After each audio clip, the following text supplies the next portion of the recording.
Hey everybody, hope you're having a good weekend. Hope everybody has a good Easter tomorrow.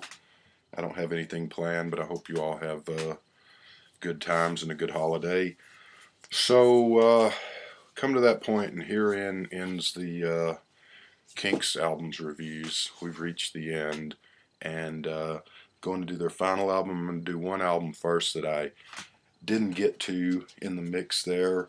So we'll start with that. Didn't get to it because I didn't have it at the time. Finally got a copy of it. Um, so from 1973, the Great Lost Kinks album came out on January of 1973. Reached number 145 in the United States. Sadly, tragically, should have got a lot higher than that. It's on the Reprise label or the Reprise label. Kind of hard to find this one. Um, what happened was, of course, by this time the Kinks had moved over to RCA Records, and Reprise put out a couple of albums after they jumped label over to RCA.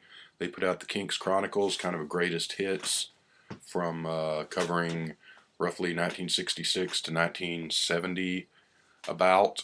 Double album. I did a review on that. That's a 10. That's a must-have. It's one of the best greatest hits album collections you'll ever run across. Not a bad song on it.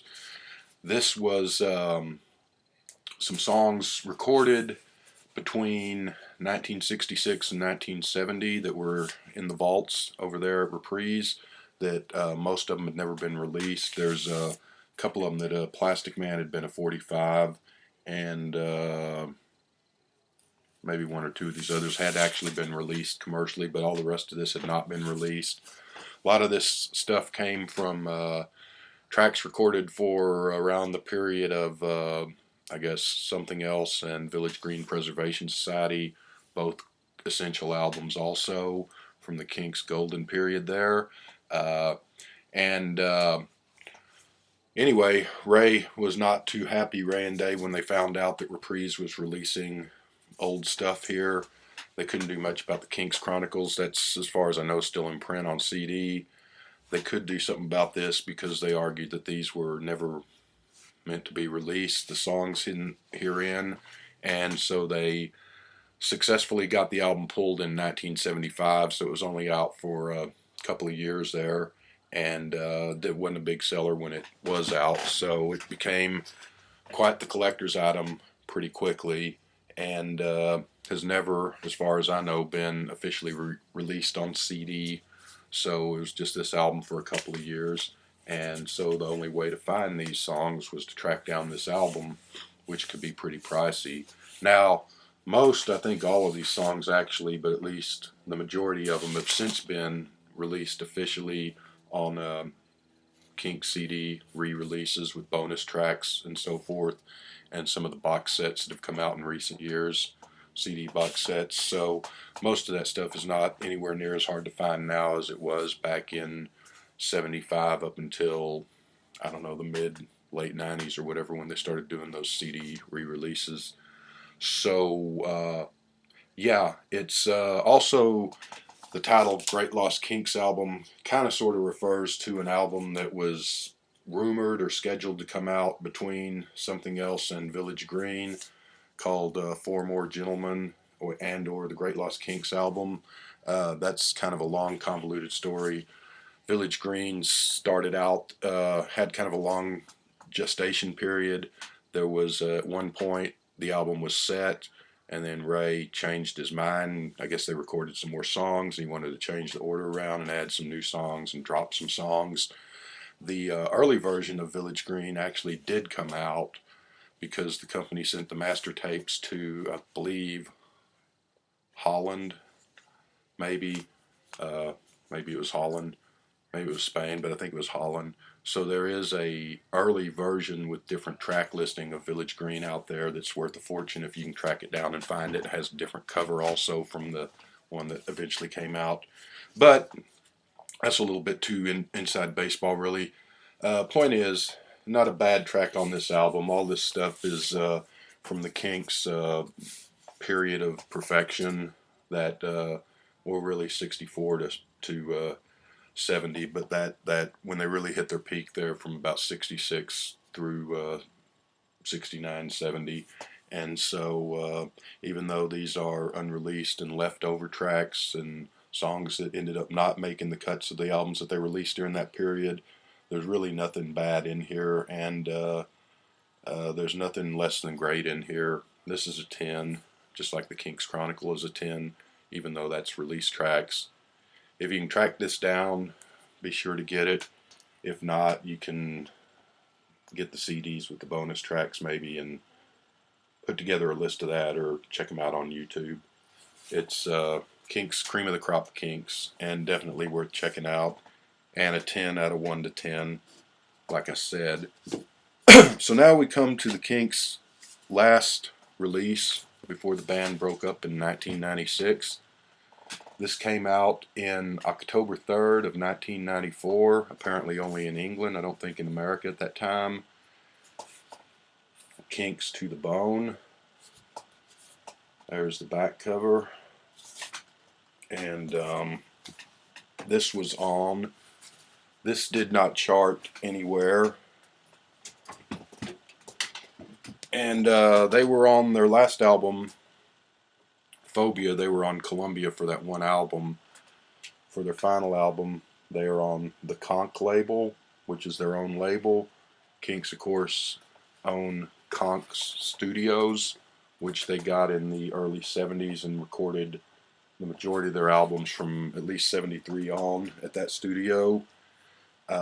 I think they still use that for their solo albums with Ray and Dave, if I'm not mistaken. I think it's still in existence. Anyway, Conk Records was kind of like Apple or the Rolling Stone label with Tongue on it as their own label. They had a few random bands that put records out on it, didn't have any real success, and having been dropped from Columbia apparently for their final album, they went and put it out on their own label. So it is a live album, and after the Bitter Pill of Phobia, which is not a very good album, which I did a review on recently, that was the last studio album, of course. This is a live album. This is kind of a welcome relief, and a pretty good note to go out on. I'm not generally a huge fan of live albums, but this one's pretty good. And I thought this coming out in '94, and what I had heard about it before I actually tracked down a copy of it, was that this would be just acoustic versions of these songs, kind of like unplugged concerts were all the rage on MTV back in those days. Everybody was doing the MTV unplugged concerts. Thought that's what this was, and some of these are acoustic, but most of them are full band, and they're really in good voice and good musical form, considering that 1994 and some of these songs were 30 years old at the time, or all of them were, 20 or so years old for the most part. And it's you can't argue with that lineup. All Day and All of the Night, 8-Man, Tired of Waiting, See My Friends, Death of a Clown, Waterloo Sunset, Muswell Hillbillies. Notice the most recent things there are Better Things and Don't Forget to Dance from 1983, and then you go right back into the 60s with Sunny Afternoon, Dedicated Follower of Fashion, and You Really Got Me. Nice live versions, really good stuff. None of these match. I prefer the studio originals on all of them, but it's a great lineup. It's a great bunch of songs. This album is pretty hard to find on vinyl. It's not that hard to find, but it costs a little bit. I'll say that it's kind of rare. So you had the album in 1994. Band broke up in 1996. This actually was re-released, so to speak, in 1996 on CD. I don't know if this ever came out on CD with this cover, or if there was a CD in '94. I'm assuming there probably was, because hardly anybody was buying vinyl records in '94. But so I don't know about the CD version from '94. But the '96 CD version has a different cover. It's a guitar neck with hands on it, and this has 13 tracks on the album, on the vinyl, The CD version has 29 tracks. I don't have the CD. I might track it down sometime just to hear. There's quite a few other, mostly 60s songs, some stuff from Village Green and some of those things. Lola's on there and some other things. Um, I might track it down, but the CD's out of print and it's goes for about 20-30 bucks. So, but I'll probably track it down just to hear the extra songs. There's also 2 songs at the end of the CD that are not on this that are Animal and To the Bone, which I assume are 2 studio tracks. I'm not sure what those are. Never heard them. And there's 2 songs on this album that are left off of the CD, which is, I think, Waterloo Sunset and Autumn Almanac, but I'm not sure. I forget now. So it's a good way to end it, especially after the train wreck of Phobia, which I didn't really like much at all. Um, and their last couple albums before that had their moments, but it's a nice, solid live album, and like I said, they sound really good. Good performances there. Scale of 1 to 10, I'm going to give this a 7. It's and as far as how it rates among their other live albums, I think the '60s one's still my favorite.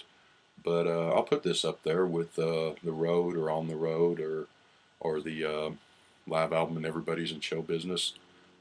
It compares favorably. So there we go. That is the end, as far as we know. There is talk. Ray and Dave fight like cats and dogs, always have, but they snipe at each other all the time. But there is talk of getting the band together for possibly some shows or a tour, maybe shows or a tour, shows or possibly some new music. That's been going on for several years now, so what will ever become of it or not, we just have to wait and see. But this isn't a bad ending for one of the greatest bands of all time who made some of the best music ever recorded. And, it's a good thing. So, yeah, 7 is what I think I said there. So there's the Kinks, and there are done all of their albums, their official releases. There are tons of greatest hits. There's Kinks at the BBC. Some of this stuff was on vinyl, some of it was just on CD. But Kinks at the BBC CD that came out a few years back. Then there was a Kinks at the BBC box set. There was a bigger version with more stuff. There's been Kinks box sets, at least 3 or 4 of those. There's been just a plethora of greatest hits albums with different covers and whatnot. But that is all their official releases, with the exception of the Percy soundtrack, which has some Kinks songs on it, but also has some other music, which I don't have, and I'll get that sometime. Most of that stuff has been put out on the bonus CD tracks. So, said it before, my favorite band of all time, with the exception of the Beatles. And, if you're not into the Kinks, you're doing yourself a disservice, in my opinion. So, hope you guys have enjoyed this. It's been, like a year or so that I've been doing this, from You Really Got Me to the Bone. And I'll be back with Beach Boys and some other reviews and other random ramblings.